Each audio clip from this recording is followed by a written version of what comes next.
మాసిపోయిన వస్త్రాన్ని మనం ఎలా వదిలించుకుంటామో, ఎలా వదిలించుకుంటావు, ఎందుకు మనం బట్టలు ఇప్పుతామో ప్రియులారా, ఆ దాదాపు ఒక 2 రోజులు కానీ 3 రోజులు కానీ మనం ఒక వస్త్రాన్ని ధరిస్తే ఏమవుతుంది, మన శరీరంలో నుంచి వచ్చినటువంటి చెమట ప్రియులారా ఆ బట్టలకు పట్టినప్పుడు, దాంతోపాటు ఈ లోకంలో ఉన్న దుబ్బ ధూళి వాటి మీద పట్టినప్పుడు అదంతా ఆ బట్టలన్నీ కూడా ఒక చెడ్డ వాసనని వ్యాప్తి చేస్తూ ఉంటాయి.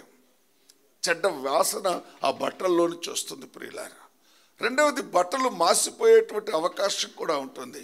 ఒకటి మాసిపోతాయి, రెండవది ఈ చెమటంతా దానికి పట్టి చెడ్డ వాసన కూడా వచ్చినప్పుడు మనం ఏం చేస్తామంటే, మన భార్య చెప్పక మునిపే, మన తల్లి చెప్పక మునిపే, ఎవరు చెప్పక మునిపే బట్టలు విడవాలి అనేటువంటి నిర్ణయం నీకు నీవే తీసుకుంటా.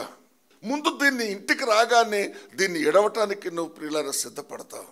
అది ఎలాగ చేస్తామో, వస్త్రము చెడిపోయిందని, చెడ్డ వాసన వస్తుందని నువ్వు ఎలాగ గ్రహించావో, నీ ఆత్మీయ జీవితాన్ని కూడా నువ్వు అలాగ పరిశీలించుకోగలిగితే, నువ్వు అలాగ చూసుకోగలిగితే, నీ అంతట నీవే, ఎవ్వరు చెప్పాల్సిన అవసరం లేదు.